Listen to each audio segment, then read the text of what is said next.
Activities हम यहाँ पे कैलकुलेट कर रहे हैं, राइट। तो फर्स्ट हमने क्या किया था, यहाँ पे सबसे पहले हमने निकाला था net profit before tax and extra ordinary item.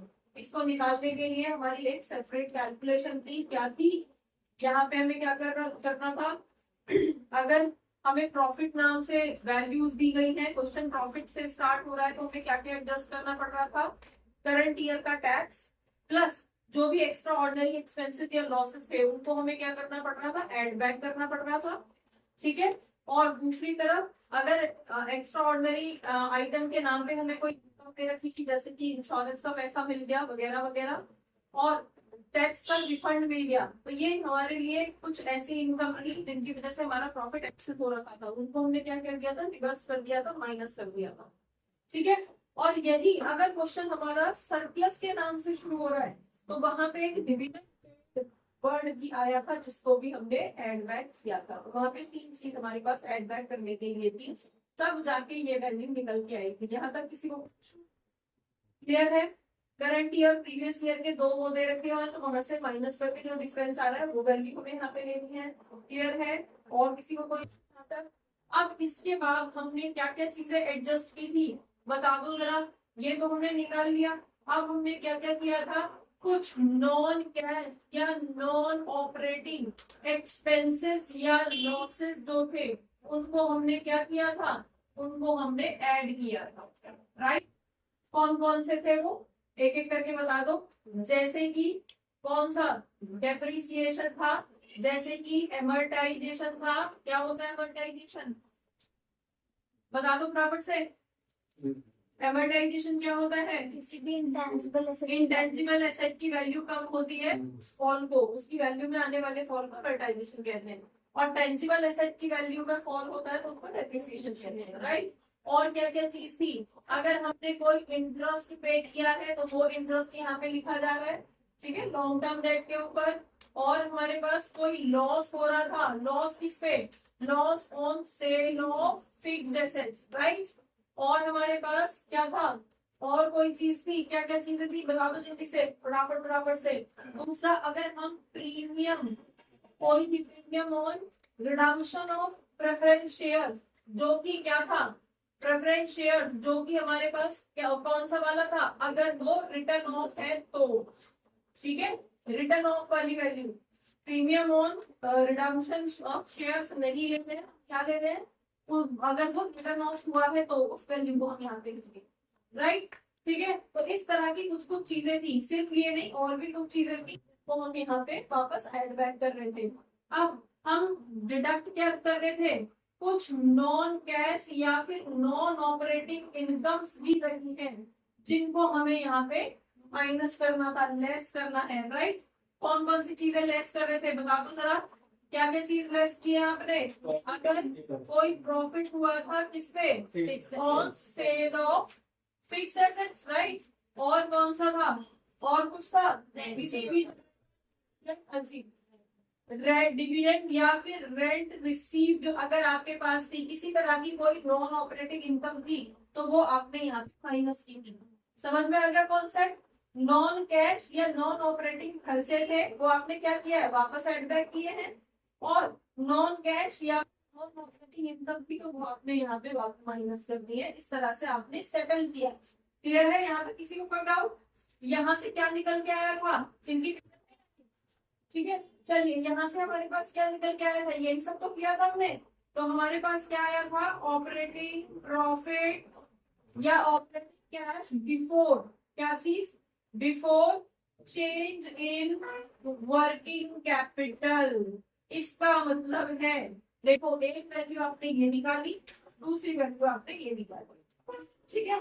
अब यहाँ पे दिखाई दे रहा है वर्किंग कैपिटल में चेंज आने से पहले हमारा ऑपरेटिंग प्रॉफिट इतना था, तो इसका मतलब वर्किंग कैपिटल चेंज नोटिस करके यहाँ पे, ठीक है। तो अब उसको यहाँ पे आप समझो, वर्किंग कैपिटल के अंदर क्या क्या चीजें आती है। वर्किंग कैपिटल के अंदर हमारे पास दो चीजें आती है, क्या, current assets and current liabilities. समझ में आ गया? तो करंट एसेट की वजह से कैश इनफ्लो हो रहा है या आउटफ्लो हो रहा है, इस पे आपको ध्यान देना। करंट लायबिलिटीज की वजह से कैश इनफ्लो हो रहा है, आउटफ्लो हो रहा है। वहां पे आपको ध्यान देना है, ठीक है। मेनली हमें करंट एसेट या करंट लायबिलिटी पे फोकस नहीं करना है, हमें फोकस किस पे करना है कि ये करंट एसेट की वजह से कैश आ रहा है या जा रहा है, ठीक है, या करंट लायबिलिटी की वजह से कैश आ रहा है या जा रहा है, वहां पे फोकस करना है। हमारा मेन फोकस किस पे रहेगा, कैश का इनफ्लो या आउटफ्लो। तो अगर हम करंट एसेट की बात कर रहे हैं, क्या क्या चीज यहाँ पे आप ले लो, जो भी करंट एसेट्स है, क्या चीज आप ऐड करोगे, क्या चीज आप माइनस करोगे। तो अगेन हम यहाँ पे दो वैल्यू ले लेते हैं, क्या क्या चीज क्या प्लस करोगे, जहां से कैश का इनफ्लो नजर आएगा वो ऐड करोगे। अब कैश का इनफ्लो कहाँ से नजर आएगा, थोड़ा सा सोचो। करंट एसेट में क्या क्या चीजें आती हैं, डेटर्स इंक्रीज हो रहे हैं, ठीक है, डेटर्स जो है डिक्रीज हो रहे हैं। डेटर्स आपके क्या है, करंट एसेट है ना, तो अगर वो डिक्रीज हो रहे हैं इसका मतलब क्या है कि जो पैसा ब्लॉक पड़ा था वो आ गया आपके पास। समझ में आ रहा है या नहीं, यहां से समझो पहले या बाद में अप्लाई करेंगे। आप ये समझो, अगर हमारे पास डेटर्स है तो डेटर्स आपके करंट एसेट है या नहीं, करंट एसेट है, तो आपके पास कैश का इनफ्लो कब आएगा, जब ये डेटर्स कम होंगे, ठीक है। कम होने का मतलब क्या है, उसके ऊपर 1 लाख रुपए का उधार था, अब ये कम हुआ है, इसका मतलब उसके ऊपर उधार कम हुआ है, और उधार कम होगा जब उसने मुझे पेमेंट कर दी होगी, तभी तो कम हुआ उसका उधार। तो हमारे डेटर्स तभी तो कम होंगे कि जब उसने हमें पेमेंट कर दी, राइट। समझ में आ गया। सेम अगर हम इन्वेंट्री की बात कर रहे हैं, इन्वेंट्री अगर कम हो रही है तो क्या होगा, कम हो रही है का मतलब क्या है, सामान बना बिक गया तो हमारे पास पैसा आ गया, इनफ्लो है। करंट एसेट अगर डाउन हो रहे हैं तो आपके पास क्या होगा, फायदा होगा, फायदा इन द सेंस कैश का इनफ्लो होगा। समझ में आ गया। यहाँ हम कोई प्रॉफिट या लॉस नहीं देख रहे हैं, कोई एसेट के नेचर पे या लायबिलिटी के नेचर पे नहीं जा रहे हैं, हमारा मेन फोकस किसकी तरफ है, कैश का मूवमेंट। तो इन्वेंट्री अगर कम हो रही है या कोई भी एसेट्स अगर कम हो रहे हैं, current assets excluding cash, cash की बात नहीं कर रहे हम यहाँ, जो कैश है वो तो ऑलरेडी कैश की फॉर्म में है, उसको नहीं लेंगे हम, बाकी जितने भी करंट एसेट्स होंगे उनको हम यहाँ पे लेंगे, कैश एंड कैश इक्विवेलेंट को छोड़ के। कैश एंड कैश इक्विवेलेंट में क्या क्या चीजें आती है, कैश, बैंक बैलेंस और मार्केटेबल सिक्योरिटीज, ये 3 चीजें आती है, इनको छोड़ के जितने भी बाकी करंट एसेट्स होंगे उनको यहाँ कंसीडर करेंगे। समझ में आ गया। तो अगर करंट एसेट्स आपके डिक्रीज हो रहे हैं इसका मतलब क्या है, कैश का इनफ्लो हो रहा है। समझ में आ गया। तो यहाँ क्या लिखोगे कि अगर कोई भी करंट एसेट डिक्रीज हो रहे हैं तो आप उसको क्या करोगे, ऐड करोगे। समझ में आ गया। यही चीज अगर आप क्या सपोज, चलो इसी पे ही कर लो, करंट लायबिलिटी। तो अगर करंट लायबिलिटीज हैं, करंट लायबिलिटीज का मतलब क्रेडिटर्स, राइट। तो अगर आपके क्रेडिटर्स इंक्रीज हो रहे हैं, या इंक्रीज से मत समझो, डिक्रीज समझो, डिक्रीज हो रहे हैं इसका मतलब क्या है, क्रेडिटर्स कौन थे, जिसको आपको पेमेंट करनी थी, और अगर उनकी वैल्यू कम हो रही है इसका मतलब क्या है कि आपने पेमेंट कर दी तभी तो कम हुए क्रेडिटर्स, और पेमेंट अगर कर दी तो कैश का तो आउटफ्लो हो गया। समझ में आ गया। बिल्स पेबल पहले ज्यादा थे अब कम नजर आ रहे हैं, पिछले साल ज्यादा थे इस साल कम नजर आ रहे हैं, इसका मतलब क्या है, पेमेंट कर दी तो आउटफ्लो हो गया। समझ में आ गया। तो जब करंट एसेट्स डाउन हुए थे तो ये आपके लिए क्या था, कैश का मूवमेंट, कैश का इनफ्लो दिखा रहा था, आपके लिए फेवरेबल था, राइट। यही चीज अगर लायबिलिटी डिक्रीज हो रही है तो क्या करोगे, उसको आप डिडक्ट करो। समझ में आ गया, ठीक है, क्लियर हो गया। यही अगर इसका अपोजिट होगा, करंट लायबिलिटी अगर इंक्रीज करती है, क्रेडिटर्स थे डिक्रीज हुए इसका मतलब कैश आउटफ्लो हो चुका है, यही अगर इंक्रीज हुए होते तो पिछले साल 50,000 दे रखे थे, इस साल 75,000 है, मतलब 25,000 और कैश जा सकता था, नहीं दिया। आपका कैश आपके के पास अवेलेबल है। इसका मतलब 25,000 कैश आपके पास है, एक्स्ट्रा है, जो कि पेमेंट हो सकती है। समझ में आया? क्लियर है? तो ऐसे केस में अगर करंट लायबिलिटीज इंक्रीज होंगी तो उससे क्या होगा, कैश का फ्लो आपके पास रहेगा, तो उसको क्या करोगे आप, एड बैक करोगे। समझ में आ गया?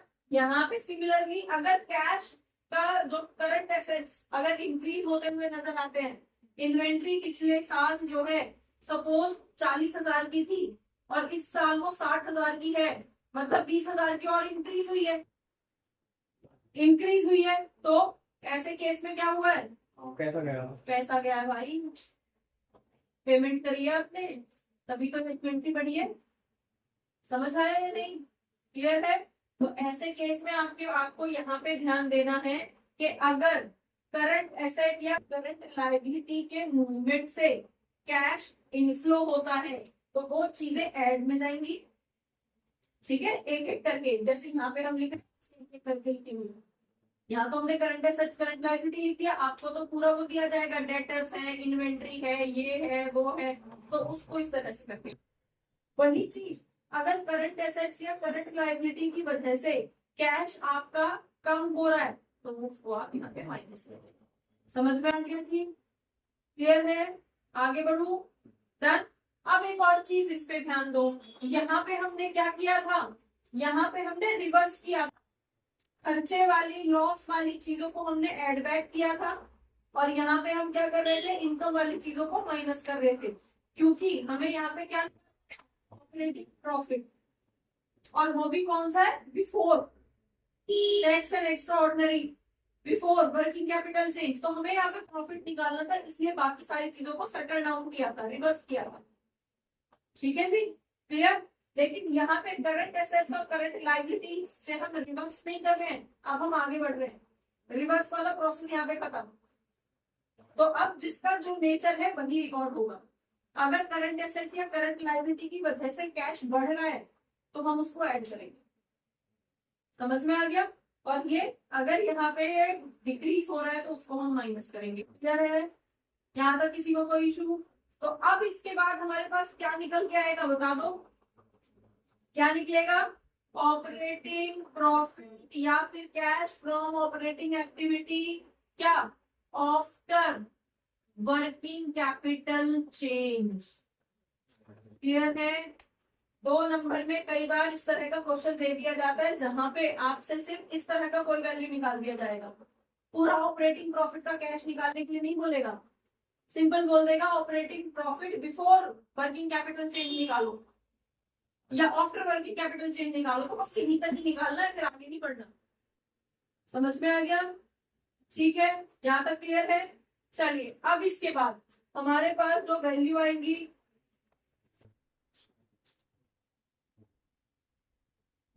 इस चीज का बहुत ध्यान रखना, ये जो हमने यहाँ पे किया था, यहाँ पे जो cash current assets current liabilities plus minus करनी है, यहाँ पे बहुत मिस्टेक करते हैं बच्चे, क्योंकि लगता है इन्वेंट्री बढ़ रही है, ये तो अच्छी चीज है, प्लस कर दो।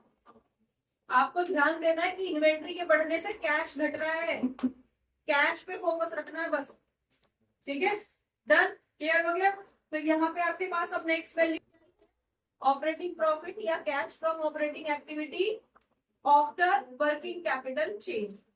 ठीक है जी, चलिए अब इसके बाद यहाँ पे नेक्स्ट प्रोसेस, ये वैल्यू तो निकल गई, क्या निकला है, ऑपरेटिंग प्रॉफिट या फिर cash from operating activity after working capital change, ये तो यहां तक निकल गई है।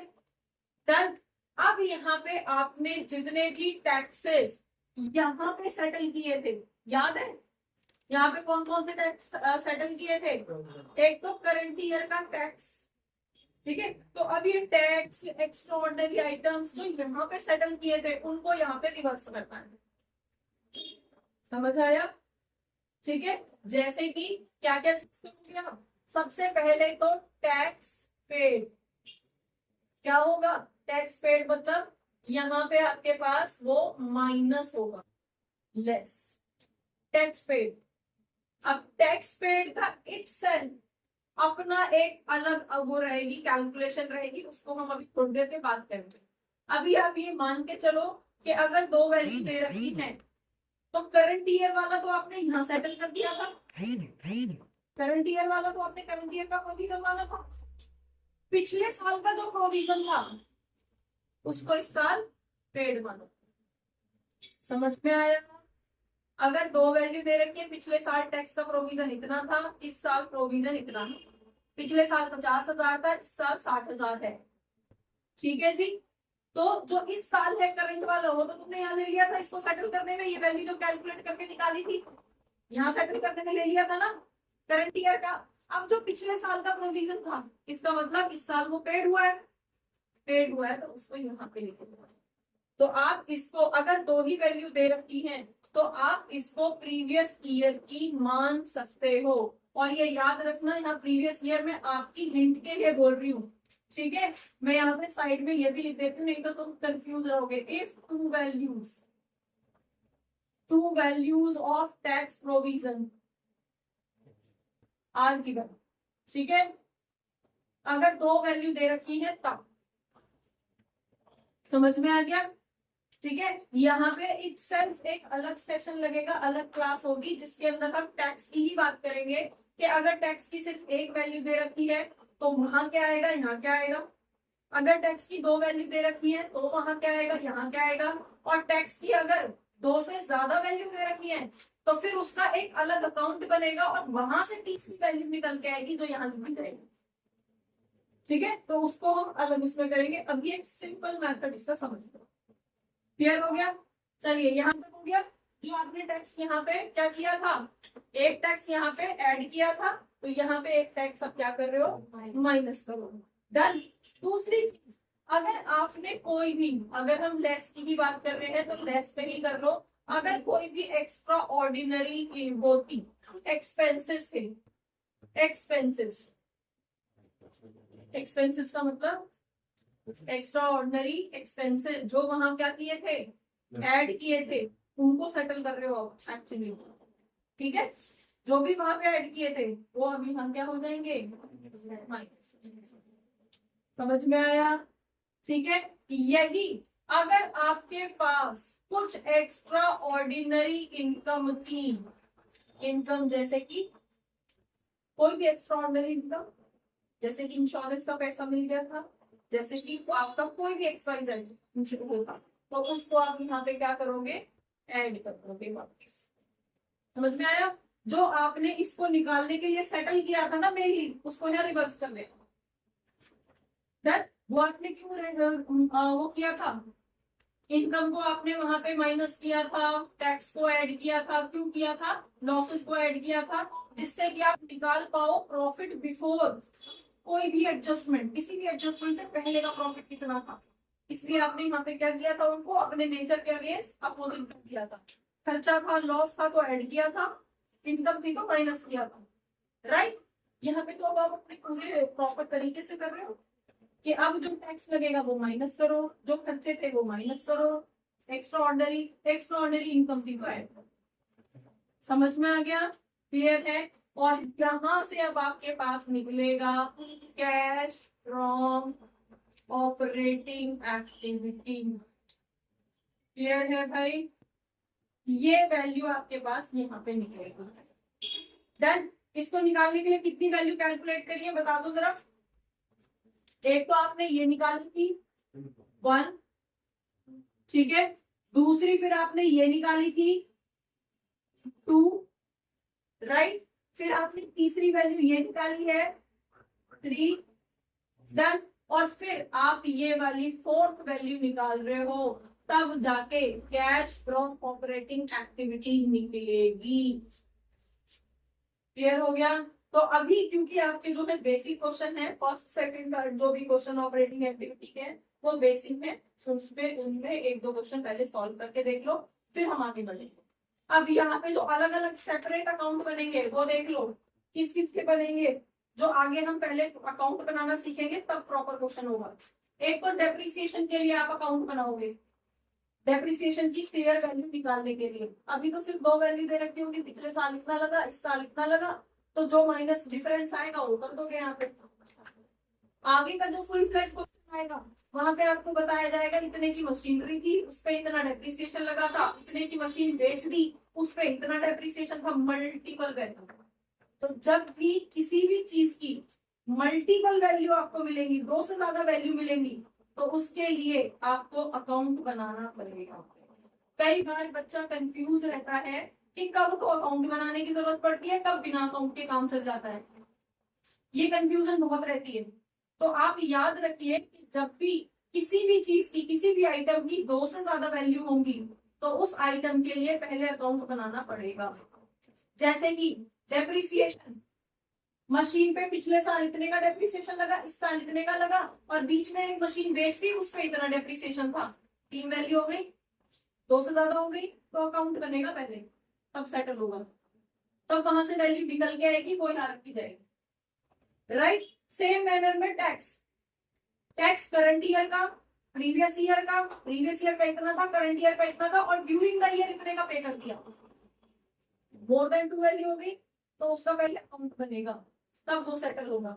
ठीक है, ये तो इस तरह के कुछ कुछ आइटम्स आपको मिलेंगे जिनके लिए आपको पहले अकाउंट बनाना पड़ेगा। ठीक है, ज्यादा बड़ा नहीं है, छोटे छोटे से अकाउंट होंगे, लेकिन क्लियर वैल्यू वहीं से पता चलेगी, तब यहाँ पे रखोगे, तब क्वेश्चन सॉल्व होगा, अदरवाइज गलत हो जाएगा। समझ में आ गया बच्चों? होपफुली बहुत सारे डाउट्स इस क्लास से रिलेटेड, इस टॉपिक से रिलेटेड आपके क्लियर हुए होंगे इस क्लास को देखने के बाद में। अगर रियली आपके कुछ डाउट्स, आपको ये क्लास अच्छी लगी है, तो आप इसको लाइक करिए, सब्सक्राइब करिए और अपने फ्रेंड्स के साथ शेयर करिए। Thank you for watching, keep watching, don't forget to share, keep sharing.